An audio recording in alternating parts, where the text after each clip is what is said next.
round and or do you want me to just kick them off? You pull them out their round table and I'll take over? Oh yeah. Just, yeah, you break them up and then let me know. Cool, we're on? Sweet.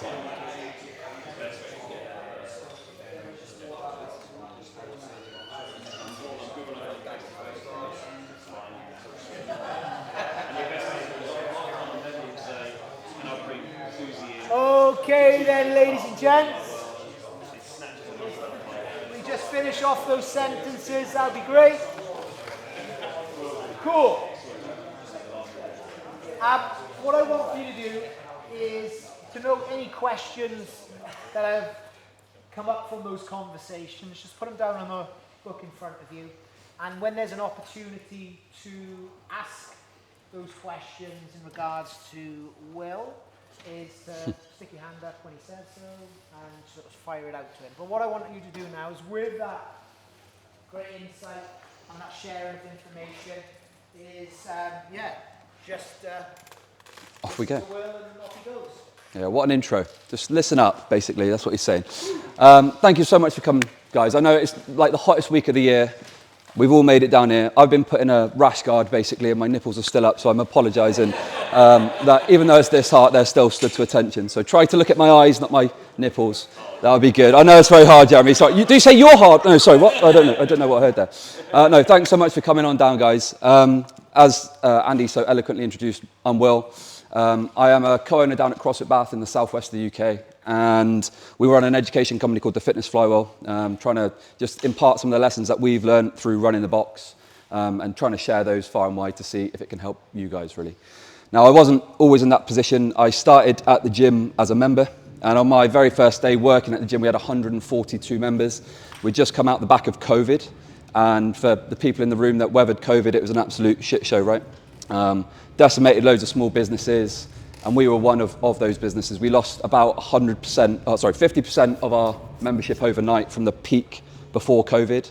And then I essentially got brought in. My background was in commercial sales, and I came through, said being a member of the box, and essentially got asked to come back and help the gym regrow out of this really shit time. At the time, I obviously said yes. It was like my dream opportunity to get to come and work inside a CrossFit gym. I was super passionate about CrossFit. It quite literally changed my life. And so took this opportunity with open arms, jumped in, and honestly at the start it was plain sailing. It was brilliant. Everyone was super excited to come out of lockdown. Everyone was full of piss and vinegar to get training again and to meet some other people and to start getting fit. And if anyone ever came to the old CrossFit Bath, we were literally in a pub, right? So we were in a pub, we had wakes on a Friday night when we were doing DT next door. It was crazy. But people still managed to find us. They came through the Instagram, they came through the website, and essentially, I did what I was hired to do at the time, which was to sell, right? And we went on this rocket ship. We went from 142 members to 433 members in about 14 months. So it was crazy acceleration. We messed up way more than I can probably tell you. We lost a lot of people along the way. And as we continued to grow, I realized we had this gaping hole in our game. Because I was very good myself at taking people from a lead that landed in the inbox organically to signing them up, but I was really shit at generating leads myself. I also couldn't teach anybody how to do any of this stuff. It was kind of all living rent-free in my head. And so I knew I needed a way of trying to develop prospecting tools to get referrals off of people or to generate leads so that if we wanted to continue to grow, we could do so. So for reference, when we moved to our site that we're in now, we moved out the pub. We were losing £11,000 per month on that gamble to try and get there. And so the motivation was very real, put it that way. The fear was also very real. And so we knew that at the time we needed to find ways to generate this business. Otherwise, it was all going to go wrong. That led us to referrals. And so I started to find ways to generate referrals, and I had some early success and basically believed my shit didn't stink for a little bit. I thought I was the kiddie, I'd figured it all out, and that we were going to go on to continue to thrive. That kind of all came grinding to a halt when I went away on holiday for probably the first time in 2-3 years. Went away with Joey here, who's our head coach, and we went skiing. And if you've ever gone skiing with your mates, it's one of the funnest times, one of the funnest weeks you can have, right? I should have been loving it. I should have been enjoying myself. But instead I was sat on a chairlift, refreshing our sales strategy, looking at why we hadn't sold anything back at home, desperately texting the team saying, what's going on? Their response back to me is, we literally have zero traffic. We had a really good January, taken our foot off the gas. We'd stopped doing what we knew worked, the boring stuff to generate referrals, and then all of a sudden we had this drought. And so I knew at that point, when I was sat on the laptop at 4 a.m., he's snoozing with his eye mask on, down. I'm in a bed, a pull-out bed next to my recently divorced mate who's trying to cuddle me, and I'm sat there on Meta Ad Manager trying to figure out how I'm going to learn to run ads because I had no idea how to do it. Right? Now, I didn't think ads were actually the solution. I was just pretty desperate. At that point, I just needed leads. We needed to turn this around. What was I going to do? And at that point, it was like, okay, well, there's no one coming to save us here, right? This is on me, this is on the team. I stopped holding the team accountable, which is why we ended up in this position. So hopefully, I need to try and find a way to piece this together and sort this out. That led us to going back to the basics, the shit that we did day in, day out to generate referrals. We knew what we needed to do, we just quite honestly needed to do it, right? And so we came out the other side, we began to get some success again. I began to double down on these lessons, and I kind of swore to myself I'd never end up in this position again. If you've ever had that feeling where you feel like your stomach's about to fall out your arse, I basically lived like that for a month, right? Fight or flight, I think they call it. But we came out the other side. I didn't want to be in that position again. Fast forward a few years later, we ended up having something called a Google crash, which I don't know if anyone's ever heard of a Google crash. Have you ever experienced that? Essentially, Google completely delists you from the search rankings. Right? So if you search CrossFit gym near me from a Bath IP address, we were 24th on the list. We are the only CrossFit gym in Bath. Right? So that shows you how shit it was for us. We were getting leads before that maybe every day, every other day. And at one point, we averaged at 6 organic leads coming in a month. Now, at 5% churn, we talk about 5% churn quite a lot, right? Everyone's heard that as a buzzword. If you can aim for 5% churn, that's good. Keep aiming for 5% churn. At 5% churn now, if we hit 5% churn, we lose about 32 people a month. So if I've got 6 organic leads coming in and I'm losing 32 people a month, I think I'm up shit creek without a paddle is the terminology, right? And so we had to develop ways to make sure we could booster these and come out the other side. Now, I've been very, very fortunate that over the last, however many years, I've been able to spend some time with some really good operators and some slick box owners. You are going to have the pleasure, if you haven't met him already, of meeting an Englishman who sounds French and chats even more shit than me when he turns up in a minute, in Daniel Shafi. And Dan said something to me that completely changed the way that I looked at prospecting. Right? He said, there's 3 types of people in this world. He said, there's the people that you pay. They are your what? Your staff, yeah. He said, there's the people that pay you, and they are your members. And he said, there's everybody else. They are your prospects, right? Now, looking at the rest of the world as prospects, that's quite a daunting prospect, right? How do I try and get hold of people's information? How do I attract these people? But it opened up a whole new opportunity for me where I was looking at, okay, how do I attract the rest of this world? And we doubled down on referrals. So today I'm going to speak to you a little bit about something called the referral flywheel. As part of that, we're going to explain something called Bring a Friend. And I know loads of you will run Bring a Friend events, and we've messed them up. We've had good success. The reason Andy asked me to do this is Andy came to a seminar that we ran 2 years ago at CrossFit Bath called the Affiliate Development Day. And we spoke about this Bring a Friend event. He went home, talked to his team about it, had Tess and Ange start setting it up and running it. And then he texted me about 4-6 weeks later, something like that. He said, how many leads is a normal amount of leads to generate for a Bring a Friend event? And I said, I don't know, like our best is maybe 28, 30. Our worst, I think, is 8 or 9. Our average is about 12 to 16 per month. We've got 40, is that good? Like, yeah, happy days, the ladies are going to be very, very busy. And since that event, he left me a great voice note a couple of weeks ago. He said he'd done the maths, he's looked at his average retention, he's looked at the retention of the Bring a Friends event, he looked at his average revenue per member, and that event has generated him 56 grand in the last 18 months to 2 years. Right? So bear in mind, we're not spending any money to run this, we're still running the classes day to day as normal. We've generated 56K off the back of it. For us, that inspired me to go and actually do some digging, and I realized I had a hole in my data, but we ran the same thing. We realized the people that we convert on Bring a Friend stay for, on average, 17.7 months, right? Which industry average is about 7 months, so they're staying way longer. And we've generated just over 200 grand in the last 3.5 years based off of Bring a Friend events alone, all right? So this is a really long way of saying what I'm about to talk about now. If you feel like your leads kind of fluctuate day to day or month to month, some months are really good, some months are shit, or the leads that you get are people that aren't necessarily aligned with your ideal target market. You know, they come in, they churn out, they never come back to you, they don't follow up.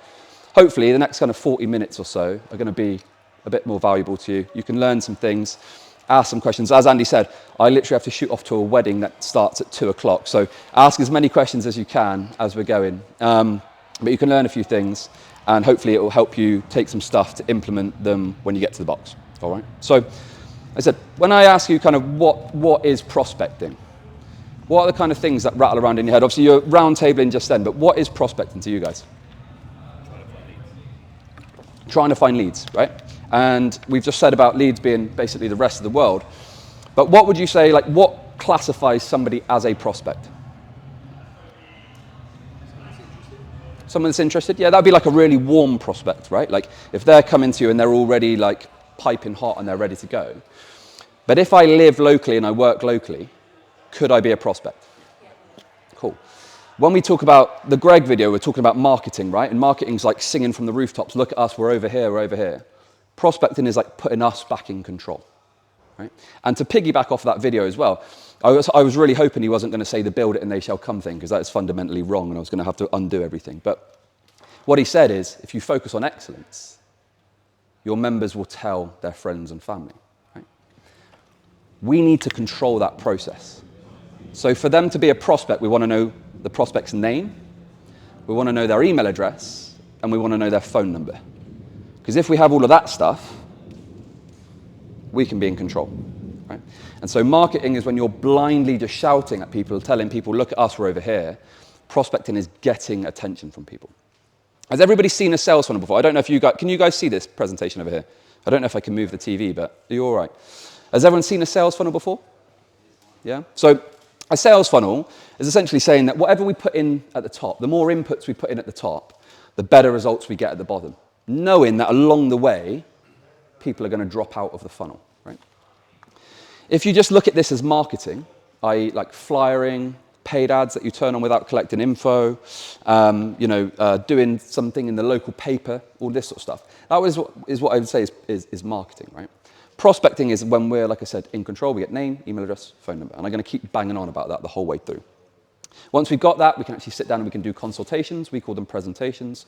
But essentially, we can chat to that prospect. We can try and influence them and see if they want to sign up to the gym. And then we've already spoke about this. This whole idea of keeping churn under 5% is where we want to be. We're fortunate at the moment for us, like all the great work that Joey's been doing to develop our coaching team, our product, our programming, we're currently churning at about 2.6% because we know that right now, prospecting is hard, so if we can keep people a little bit longer, we're laughing, right? Here's the IP that got stolen earlier, which I only just found out about. So this is my kind of visualization. Elliot's seen this before, so I'm sorry, mate. This is a visualization for how we look at trying to attract prospects, right? Dan says to me, prospects are the whole world. I go, that's really great, it's changed my perspective on everything. How the fuck do I find these people? This is my way of trying to visualize a way and come up with a way of coming up with prospecting activities. Because I can talk to you about one type now, the bring a friend, but what's that phrase? If you teach someone to fish, they'll eat for the rest of their lives, right? This is a framework that I can teach to the team, which means that our prospecting ideas keep changing, keep being fresh, keep being original. And it all revolves around what we call our lifers. So our lifers are like our die-hard members. They're the people that buy every single merch drop. They come to the competitions. They come to the team social events. They're already referring people organically. You know, these are the people that really believe in everything that you do, and they're the biggest advocates for you, right? I would also put you and the staff in this bucket. Over time, this is molded, and what we just say now, this is basically all of your members, the staff, and you as owners. We then want to use this to generate different prospecting activities that are designed to attract people in a proximity to this inner circle, right? So for example, can I do activities that generate prospects from the immediate family of my existing members, right? How can I think about attracting those groups? The mum, the dad, the brother, the sister, right? Outside that, it's non-immediate family, your aunties, your uncles. We run a Legends class as well, so I know some of you run Legends programs. Can you attract the grandparents? How do you get them down here? But also, who do you go to the pub with on a Friday night? Have they heard about CrossFit before? Could you change their lives? The further we get out on this loop, the weaker the connection to the gym already, right? So we start getting to colleagues and acquaintances. Why might colleagues be a suitable prospect for someone in our circle?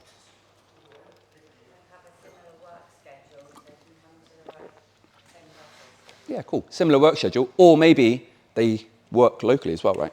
Like, especially for you guys here, how many offices are around here? Ton, right? And people, you correct me if I'm wrong, people travel far and wide to cross at central London. They don't really live here, but they all work locally, right? So we want ways of generating prospects that people work with because they've got similar schedules, similar times, but also they are similar distances from the box. Acquaintances might be someone that I play rugby with because we have shared interests, we have common interests, and if we have common interests, there might be a thing that ignites a passion for what we do as well. And then we come to these two levels here. So local people that are aware of your gym and local people that aren't aware of your gym, right? If you look at things like ads, for example, ads are really good at targeting these two demographics of people, right? They're very good at telling people that you're here. You then need other tools in place to attract people at the different rungs. And prospecting, there is no like one silver bullet for prospecting. What I tell you now about Bring a Friend is not going to deliver every single lead you ever need, right? And if anyone tells you, this is the best, this is the single source of prospecting, you need to do this, they're probably lying, right? So you need different tools at different levels of this proximity loop to attract people from as many different backgrounds as you can. All make sense? Cool. Now, like just some of the different activities that you could do to prospect. We're going to double down in a minute and take a look at what we call the referral flywheel and some referral stuff. But you could be out and about in the local community. We did a charity cycle not that long. I say not that long ago. It was about 4 years ago. When the war kicked off, in Ukraine, we took 4 C2 bikes down to the centre of Bath. We set them up and we told people we were going to cycle the width of Ukraine to raise money for charity. What we did as part of that was we asked them to donate some money, but also the width of Ukraine is a really long way. So we asked them to donate some meters as well. And our goal was to keep those bikes spinning until we had reached this cumulative distance. Now, if I'm going out and about in the public domain, if you will, and I'm asking people to do fitness with me, what do I probably need from them so that they don't sue my ass if they pull a hamstring? They need a waiver. What information do I collect on a waiver? Name, email address, and phone number. What does that make them? Prospect, right? So we had 88 people who give us some meters. Some gave us 100 meters. One dude did a 10K stint in a suit. I was like, yeah, fair play. Off the back of that, we signed 14 people up. Right? Some people were literally in Bath for the day. They were just doing their bit, helping out, donated a tenner, did some meters, happy days. We're not going to sign them up. But we got hold of 14 local people that then went on to join the gym. Right? We did one in a town centre. It was like an active village festival. So we had like a jiu-jitsu academy there. We had a rock climbing wall that set this massive bouldering wall up on the rec field. We had a dance studio, and then we had us. And we were giving away an Eleiko kettlebell set if you won a max burpee to plate challenge in 1 minute. It ended up there was like a 9-year-old kid that won it because his range of motion was so quick, so his parents were happy, right? If the people participated in that challenge, they won 1 free drop-in. So everybody won something. You don't have to just win the kettlebell, you won a free class. If you're doing physical activity with me, I need a waiver. So my name, my email address, and my phone number. I had a reason to call all of those people. Congratulations, you won your free drop-in. Can we get it arranged for you? When would you like to come down? Right? And again, we end up signing people up off the back of that. I signed one dude up on my phone because we had WODboard on the phone at the event whilst he was watching one of the girls do a max snatch. Right? So you can get out and about, you can do different things, you can get creative with it. And that's what I would urge you to do. Don't be boring with it. Be creative, try different stuff. The outcome doesn't change. You need a name, an email address, and a phone number. How can you get those? Think of different ways that you can get those outcomes. We're going to double down on referrals in a sec, so I don't want to double up on that too long. Marketing, like we said, is just like, can we pepper stuff? So we do Christmas guest passes. Everyone gets a guest pass. We call it the 12 days of Christmas. The idea is they go and give it to a friend or family. We don't collect name, email address, and phone number until someone books. So that's why it's called marketing. Your SEO, obviously we had that Google crash, which put us in the bin. We've just invested some money in Kilo, building us a new website. So that is now up and running, literally in the last 2 weeks. Your organic socials and kind of paid socials as well, all fall into that. And then things like the Open, summer celebrations.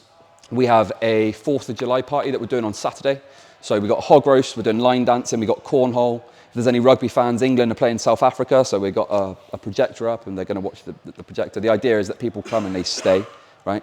They can bring their friends and family. All they need to do is book on a WODboard. If they book on a WODboard, I get their name, email address, phone number. Hey, you came down to our CrossFit Bath event. How did you find that? Are you training at the moment? Would you be interested in training? Right? And so they become a prospect. So these are all the different ways that we use, that we implement.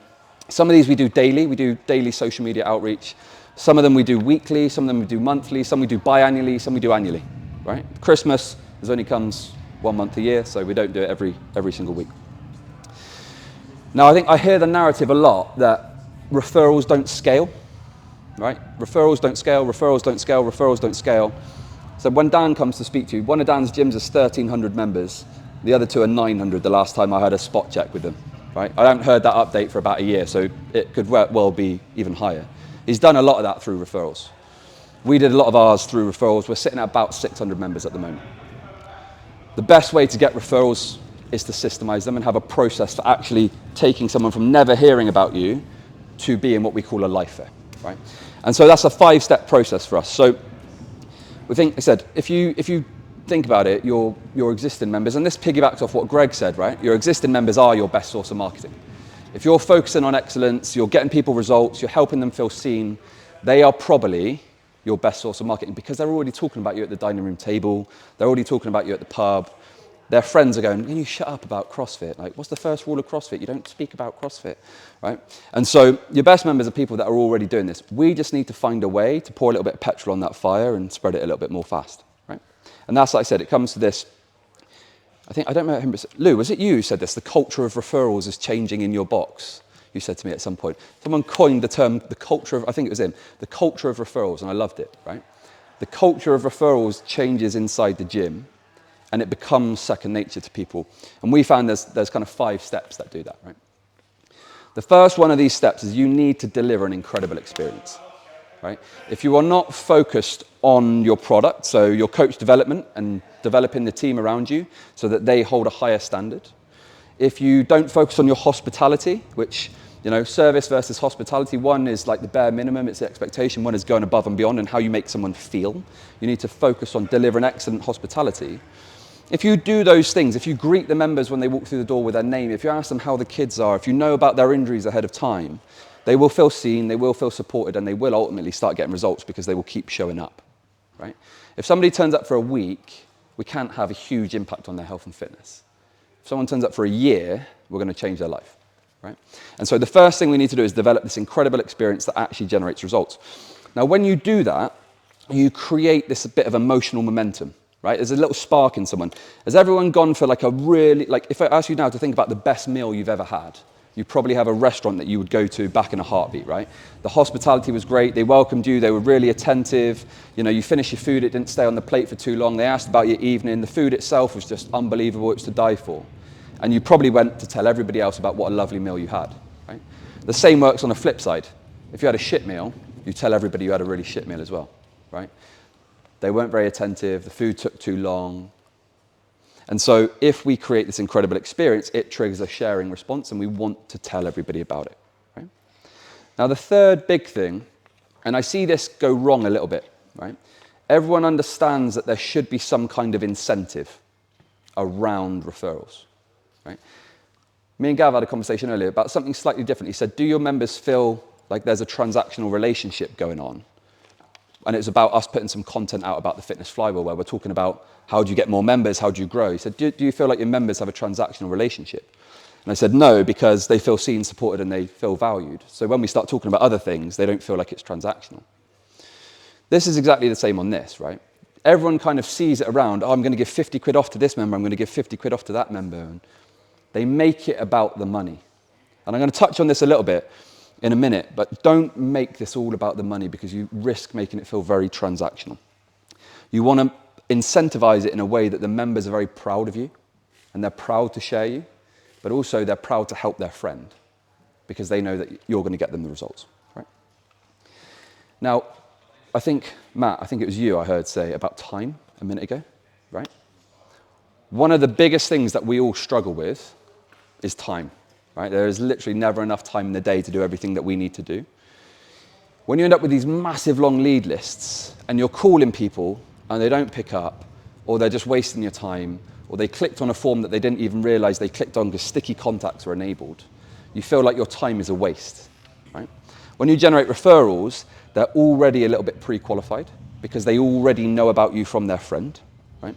They're already more excited because they already heard about the community and all the great things you're doing. And when Dan comes to speak about integration later, they integrate far faster because they've already got this idea of who you are and what you are. And if they integrate way faster, that means they experience this incredible offering way more, which means they get results quicker. And in turn, what ends up happening is you trigger this referral flywheel where they start to refer sooner. So if you can make an incredible experience, deliver results, get some momentum, have an incentive and an offer worth making it be shared for, you generate better quality prospects that are already pre-qualified, they integrate quicker, they stay sooner, and then they refer faster. And so the flywheel keeps on spinning. So this is why we call this a referral flywheel. A flywheel is anything that essentially you do these incremental gains, you move it forward a little bit, and then it starts to spin of its own momentum. Hence, the culture of referrals starts to change. Because the first time you talk about this, there's not a huge buzz about it. But the 10th time you talk about it, it's ingrained in the culture.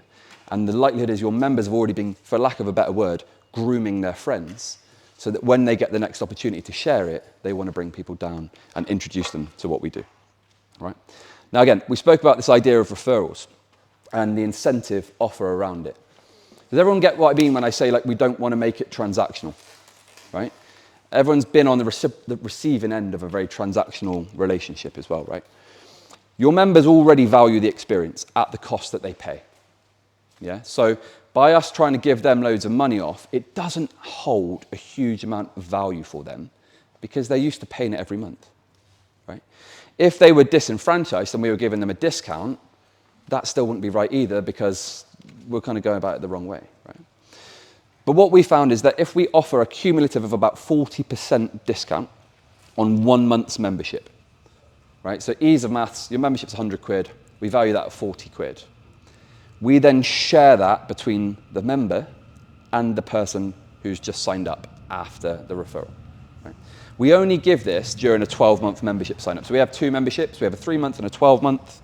Obviously our 12-month along across the year is worth more money, right? And so we give this away as and when they sign up to a 12-month membership. The reason that we split it is, like I said, your members almost get on their like high horse in the best possible sense when they feel like they are helping their friend, right? Because they know if they bring their friend with them, they're going to change their friend's life. It's going to be a great experience for them. They're going to feel better, feel healthier, make some friends, whatever it is they're struggling with. And so we find that actually splitting that fee works way better. Some of our members actually go, do you know what? Can Jeremy have the whole referral fee, please, when he signs up? Yeah, great. Right. And we do it, it's £25 for me, £25 for you. Now, it sounds really counterintuitive as well. Go on, mate. Just 1 month, yeah. I don't want to give it a £25 discount forever, no. I do still like money. So, what ends up happening, like I said, is the people will go and groom them, they'll bring them in, and if we forget about it, right? Oh, we forgot to do it on Wadboard by accident at the time.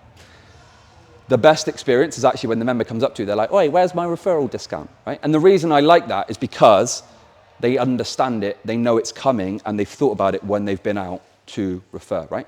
So your referral incentive, it can't be really complicated. It can't be like, if you sign up and on the 2nd Tuesday of that month, you get a free t-shirt if you're a size XL, and like, it has to be super clear, super easy, and consistent.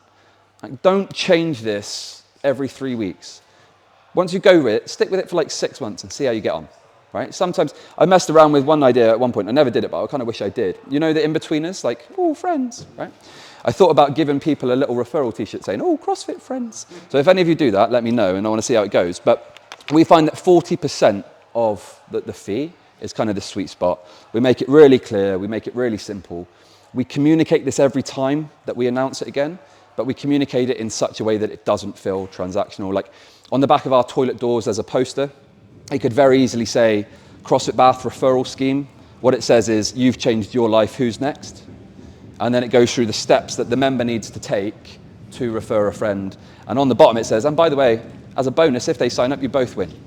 You save your mate some money and you get a little bit of a kickback as well. Is it labelled as 20%, 20% that you put on your 25 and £25 for us, yeah. So we put an actual like figure on it so that they go, I'm saving this much money. They don't have to sit there and do maths and do all the rest of it. Yeah. So we like quantify that as a number. It isn't bang on 40%. Like our memberships at the moment are 119 and 134. So like I'm not going to tailor it depending on which membership you're on. You just get a £25 and £25. Yeah. All right. So we find that this stops it feeling super transactional and making sure that we can preserve that relationship essentially with our member without feeling like, you know, they feel like they're being used essentially. Right. Obviously, we want to turn this into some action. And so how many of you, just as a show of hands, run Bring a Friend events already? Because I know loads of people do them. Sweet, cool. So like, I'm hoping that as we go through this, there's some things that maybe you don't run or you haven't thought about that can increase the chance of people signing up, right? Kiki, me and you had this conversation 2 weeks ago, right? And we said, the first goal of a Bring a Friend is to generate prospects. And a lot of people stay stuck in that mindset, right? We need all these leads, we need to get bums on seats. But what is the actual goal of a Bring a Friend? Get new members, right? And so we have to change our mindset around what success looks like for a Bring a Friend. It isn't that we just have loads. Yeah, we had 30 people come to the gym. They all had a great time. How many signed up? None. It's great that they had a great experience, but we want a mechanism in place to actually then convert them into being a member, right? So I'm just going to share with you essentially what we do and how it's worked for us.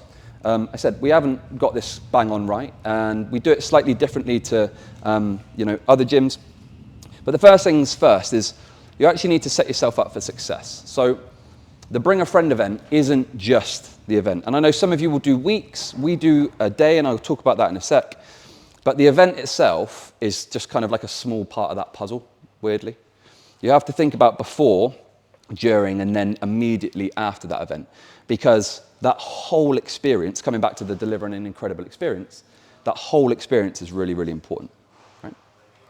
So in terms of the build-up and promotion, I was speaking to someone the other day and they said to me, like, how much communication is too much communication around Bring a Friend?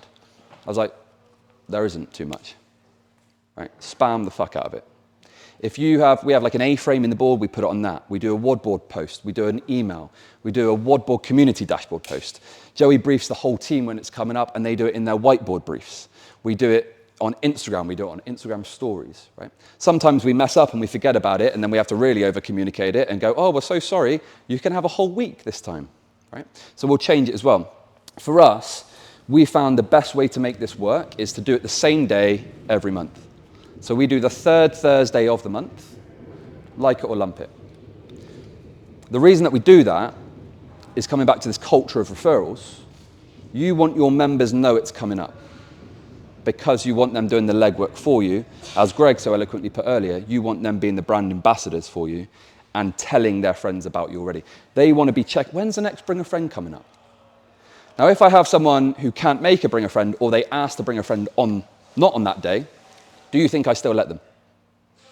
Right? So I'm not like, sorry, mate, first of the month, you're going to have to wait 3 weeks. Yeah? But we want it to become consistent in that we do the same Thursday.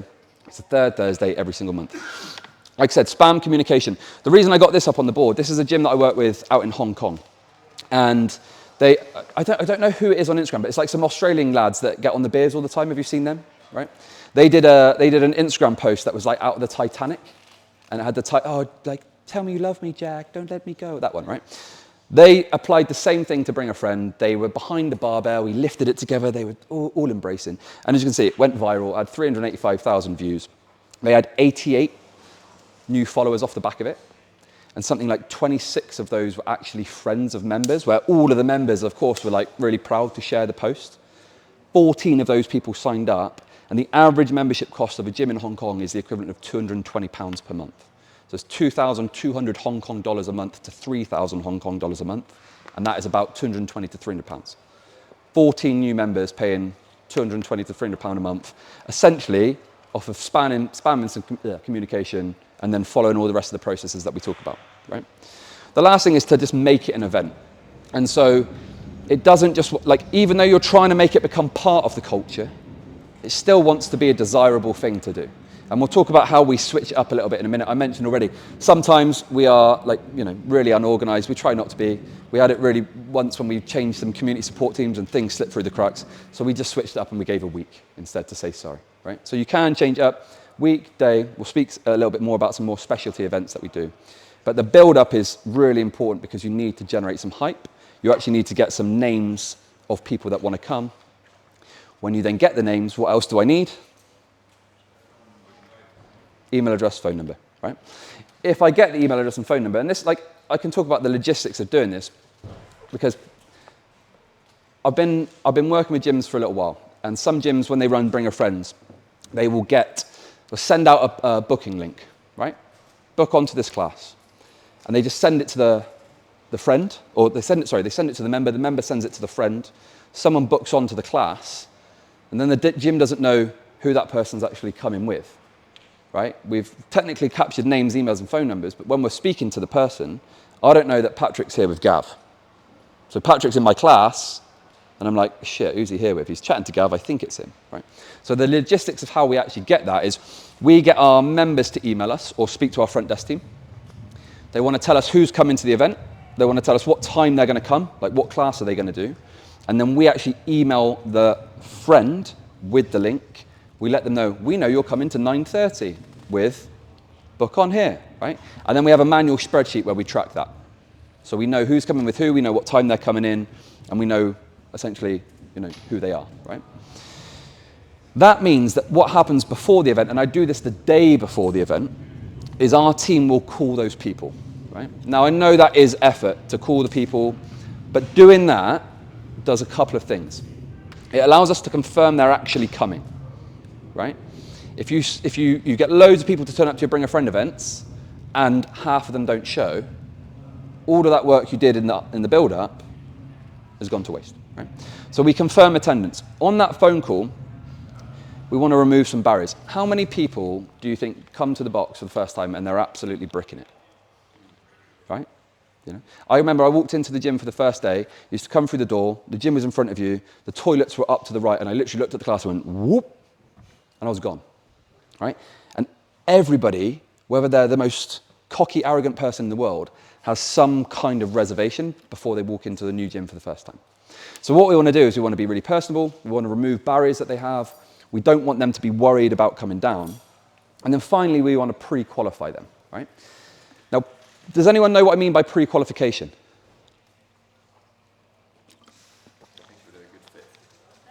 Good fit, yeah.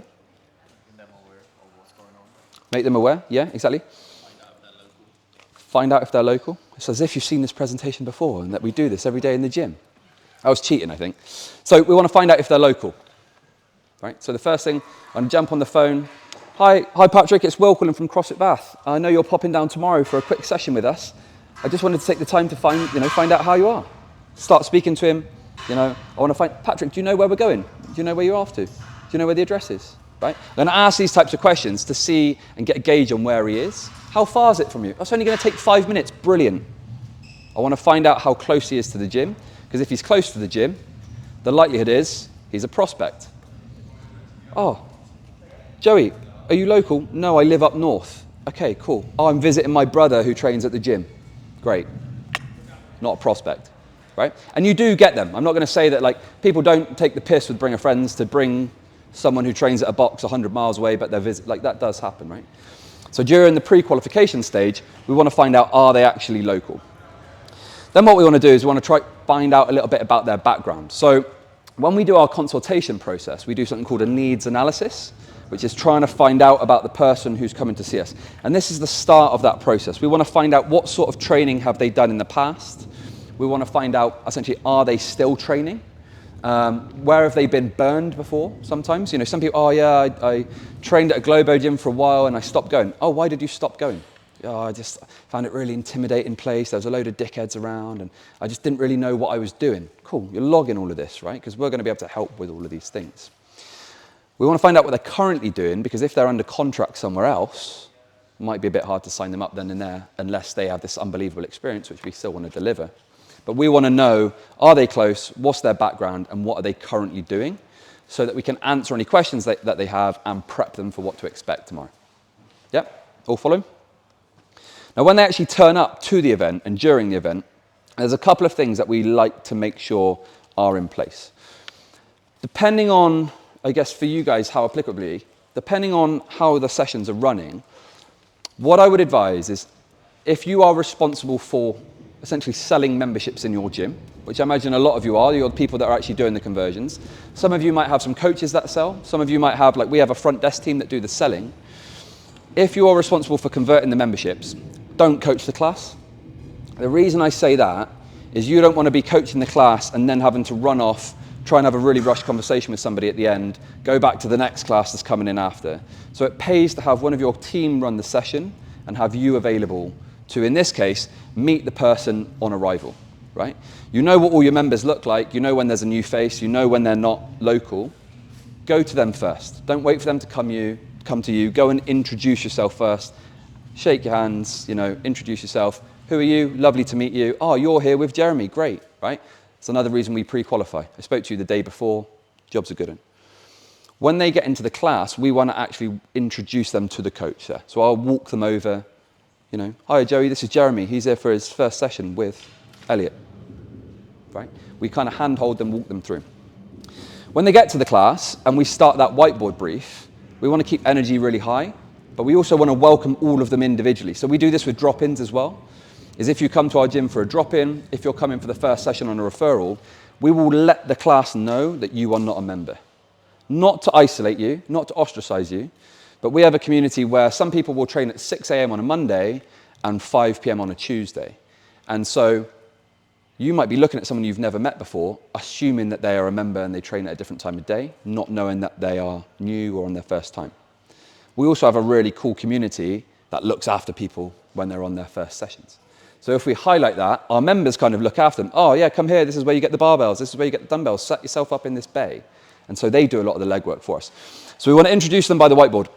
For us, the idea of this session isn't to make them the fittest person in the world overnight. The goal of this session is to build connections strong enough that they want to keep coming back. Right? So we focus on building connections. We do partner games in the warm-up. We buddy them up with their friend who they've come with. They get to meet some other members. We might take 2 pairs and make them a 4 so they can start to make some relationships. And we keep it really lighthearted and fun. Now, when you go to program these workouts, you should still do an accurate representation of CrossFit, right? You should still make it feel like CrossFit, and you should still make it with a proper stimulus in mind. But you also want to set the coach up for success. If you're over-programming or you've got 8 different movements to coach, the coach is not going to be able to deliver these effectively. So an example of this, our last Bring a Friend event that we did was 2 ago, wasn't it, last month? In part A, we built to a heavy 3 deadlift, and then part B, we did deadlifts and burpees in an ascending ladder. The coach had to coach 2 movements that day. We could scale them really effectively. We could still deliver a really good CrossFit stimulus. We did a strength piece plus a little bit of a Metcon. But we set the coach up for success, which meant the coach could set the member up for success by making them feel capable, right? You don't want to make them feel like they can't do this on their first session. Yes, CrossFit is hard, but we still want to make sure that we can get some early success and make sure that we coach with names, we coach with compliments, we're using positive reinforcement. The last thing, like I said, is we actually want them to come back. So during that session, the focus is on making sure they have fun. If they move like a bag of dicks and they're dangerous, we should probably correct that. If they're not being dangerous to themselves, but their technique isn't perfect, we should probably make sure that they're having a good time, right? And so we want to keep them wanting to come back. We want them to want more. We're going to celebrate their wins. And that builds us to where we are at the end of the session, where we're going to bring the group together. We're going to reinforce community. We're going to get people to ring the bell at the end. How did you say that you started doing it recently? We always finish our class with a clap, and so we'll clap and mention the person that is doing the drop-in on Bring a Friend. So it's Makes them feel seen, basically. Yeah. It's like clap, big clap for Joey, well done. We don't have to get them up and make a big song and dance of it, but we'll end on a high for that person. Again, fostering connections, bringing them together, getting the group to acknowledge how well they've done. We would then try and encourage the coach to immediately check in with that person, right? If you've got multiple people in one class, it's a little bit harder. We co-coach, so we run classes of 30, which means that we have 2 coaches on the gym floor at once. So we can do a little bit of a divide and conquer in that point. But they'll go up, how did you find it? Was that your first CrossFit class? Was that enjoyable? Did you enjoy it? And then they start using something called ownership language, which ownership language basically means that we're getting the prospect to think about their next step already. So when you come back for your next session, saying that immediately implies I'm coming back, right? So we want to offer clear next steps. And then in the exact same way that for us, our front desk handheld them and walk them over to the coach, we have 2 massive shutter doors on the front of our gym. And if we don't handhold and walk people back, they'll shoot out the shutter door without us even realizing. And then we've lost our ability to connect with them and catch up after. So what we do is we get the coach to walk them back to the front desk. And in the same way that, if you are the person responsible for selling and your coach is coaching, you get the coach to handhold and walk them back to you, which means that you can set up for a nice conversation. And you want to try and have the conversation then and there. People buy with emotion first, and then they justify with logic. At the end of the class, when you've made them feel successful, you've limited failures, you've celebrated all of their success, their endorphins are through the roof. They're really happy. They're loving what they've just achieved and loving what they've just accomplished. And it's at that moment that you need to have a sales conversation with them. We call it needs-based selling, right? We don't price-based sell or product-based sell. We needs-based sell, which means that we focus on the goals that they want to achieve and we show them how they can get there. We don't talk about us. We don't talk about all of our membership options right away. We don't say how great we are. We talk about them and what they want to achieve. And so the coach will bring the prospect over, we'll sit down, we'll have a conversation, and then we will try and sell them a membership then and there, before they've walked out the door. Now, if you don't manage to do that, or you don't manage to sit down because there's multiple people in one class, of course, you want to follow up. But again, don't follow up 4 days later. Follow up later that day. Maybe tomorrow morning if it's an evening session. We want to strike while the iron's hot. We want to get them when they're feeling successful, because we know if they join the gym, they are going to change their lives. Right? No one should feel seedy or shady about having a sales conversation. It's not white gold where we're selling used conservatories and stuff like that. Like, we are selling the thing that we are deeply passionate about that has changed all of our lives. And so we should have the confidence in being able to portray that. Right? Now, I said earlier about some different Bring a Friend special events that we've run in the past. So we do mix it up. I explained about the same day, but sometimes we go off script because we do want to change it up a little bit. And I know some of you do weeks, and like I said, some of you will do days. But we'll do things like team challenges. So we did like a max Rowan meter challenge once. Valentine's Day is a great one, although most people don't want to bring their spouse, so they bring their like gym bro or something like that, right? Because the gym's a special place that you don't want to defile with your other half. So we do Valentine's Day specials.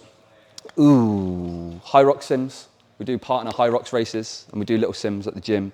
And if you want to bring someone who doesn't train with us, come on down, sign a waiver, give me your name, give me your email address, give me a telephone number, and we'll have a conversation after. Things like I said, the summer celebration we got coming up next week. We did Bring a Parent Day 2 months ago. Bring a Parent Day two months ago. Bring a Colleague Day was last week. So again, visualizing back to that proximity loop. How do we get different levels of that proximity loop? And then the final thing is, if any of you run like kids programs or something like that, a sports day is a really good vibe. Parents and the kids do a session together. We call it Sports Day. And then before you know it, the kids are all signing up to CrossFit Kids and having a great time as well. So you can tailor your events specifically to different people, making sure that they get the most out of what they need. And I kind of leave you with like one sweeping statement, right? And it's a visualization thing to think about. All of you have got gyms of different sizes, different backgrounds, different team sizes, to Gareth's point. But if you could generate one referral from every single member once a year, just write down how many more leads you would have in your little piece of paper now. So all of your members, you get one referral once a year. How many extra leads would you get per year? If you sold 50% of those leads, would that change the course of your business? Yeah. So unfortunately, Bring a Friend is just one way you can generate referrals, and there's lots of different ways that we spoke about before. Being obsessed with the marginal gains, being obsessed with the prospecting activities that generate you 2 or 3 prospects a month is how you start to grow. If you're looking for the silver bullet that gives you 100 leads overnight, ain't happening, and it ain't sustainable, and they won't be the ideal client. If you can obsess about generating one referral from every single member once per year, you will probably grow your gym more than you thought possible. All right. Now, if you want to get all of this sort of stuff. We've kind of put a little booklet together. They asked me to do it for here, but we didn't end up getting them printed. So we're doing a little playbook, if you will, that will take you through step by step on how to kind of tweak your Bring a Friend offering, make sure that you can kind of capitalize on it. We put scripts in there and stuff as well, email scripts, email templates, all the rest of it. So if you scan that QR code, it will get emailed through to you so that you've got a copy of it. It's like a 24-page PDF document, and it'll be something for you to actually take with you. These things are great, right? We all come together, we share ideas, we learn, we chat, but it's what we go home and do on Monday that kind of matters. And so take this document, go home with it. If you can, sit down on Monday morning, open it up, and start to plan what your next Bring a Friend event will look like. See if you can change some stuff, see if you can implement some stuff. I would love to hear what you do and if it's worked, right? Also, I'd love to hear if you do it and you think it's shit, right? Let me know. I'm keen to find out. But yeah, have a little look at it. I said I got about 20 minutes, which I'm going to hang around for. But if I am gone, pick me up on this email address or follow us on the CrossFit Bath Instagram or the Flywheel Instagram, and we're happy to chat, answer any questions that we can, and we're good to go. All right. Thank you, Zoe.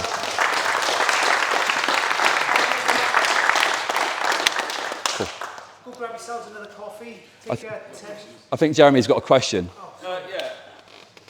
So, I mean, obviously having that monthly Bring a Friend is going to make that easy, but if you get a member just saying, my mate wants to come in, the most common one is my member wants to come in, my friend wants to come and trial a class on Monday. Yep. That's the most common email I get. Yep. What's the best response to that? Can I try a class? My friend, Steve wants to try a class on Monday. Yeah, cool. So first things first. Effectively do it. Yeah. And it's let's say the class is like, technical. Just snatch it. Yeah, if the class is, I would try, like, in that instance, I would try and steer them away from it. Yeah. But you've got to understand, like, is that the only day they can do that week? How long's the member been trying to do it? So again, I just pick the phone up to the member and like, talk to me about little Joey. Has he trained before? Cool, yeah, great. We're like pre-qualifying with the member, and that means that we can then get them in and then follow the exact same process. Like if you have a Bring a Friend come in and not on a Bring a Friend day, are you there to greet them at the door? Do you hand them over to the coach? Have the coaches defined expectations that mean that it doesn't matter if it's a Bring a Friend event or if it's a trial or if it's a Bring a Friend or if it's a drop-in, do they welcome them around the whiteboard? Like, are you consistent at that? Does the coach know to walk them back over to you? Right? It's the same sort of principles all still apply. And that's why it's like, again, teach someone to fish. Say, the Bring a Friend events work, but also you can just drag and drop that to referrals. Some of you will have like people that book drop-ins that are actually there to try it. Like they pay for a drop-in, but actually you talk to them and you find out they live 2 minutes down the road and they've been training at X, Y, and Z gym. Same sort of process applies. Right. Any more questions for anyone? Yeah, Al. You said you looked them through emails. Yeah. They emailed, the friend emails you, you email them, they email you back. Is that a bit of friction? We've done it on TeamUp in a way that they just send us the link Yeah. and they can sign up from there. Yeah, cool. So do you capture the friend's email address before that happens? No. So if that friend doesn't turn up or doesn't fill the link in, If they don't go, so they have to create an account on TeamUp. yeah, if they just decide, oh, I'm so busy, I've not got around to filling it out on TeamUp. Did you capture any details at that point? So that's the reason we do it, is like, shit gets really busy, people do drop off on the wayside, but at least I'm like, oh shit, Alex hasn't filled that form in. Alex, I know that you were keen to come down with Murray to do a session at the gym, but you couldn't end up doing it. Shall we look at getting you rebooked back in? So we would take the details, and it just puts us in control. So the way that we do it is we say to our member, shoot us an email with their name and the time that you want to train, basically. We then email the prospect, tells them what to do. They do exactly the same. They click on a link through Wadboard, fill it all in, but at least I've got the email address before anything else happens. In terms of would I manually book them on if I've got the email? Yeah, I could do that, definitely. I think like for them, they obviously, at that point, it depends how your booking system works, but at that point, they have to fill the waiver in to actually allow them to book onto the class. So like I can't manually override that until they've done the waiver anyway, and so I send it to them and get them to do it like that. Is that all right? Yeah. Cool, sweet. Yeah, paper, like an emergency paper waiver is really good. I think in that playbook, it tells you one of the common misconceptions is like you create all this buzz, you have all these people turn up, and then there's no mechanism to actually capture details. Like we've probably all run Bring a Friend events before where a member's bought someone really last minute, and they've had this unreal session, and we found out their name, but we've not got any details to follow up. So like having a paper little clipboard to hand is also a really good way to do it. We have like what's called a guest register. So the guest register sits on our front desk, and in that scenario they'd come in, they'd sign the guest register. We'd have to get them to do a waiver, so we have a QR code in one of those little like table stands that they scan that, it takes them through to Wadboard and they book on and they can go through that one. Any more for any more? Well, we do third Thursday. Is there a bad day of the month to do it? A bad day? It's a great question, Joey. I don't know if there's a bad day. I think the full transparency of how we came to do the third Thursday, it was a time when we were running classes at 20 and space was very finite for us. Thursday was the quietest day of the week, so we had a bit more space to get people in.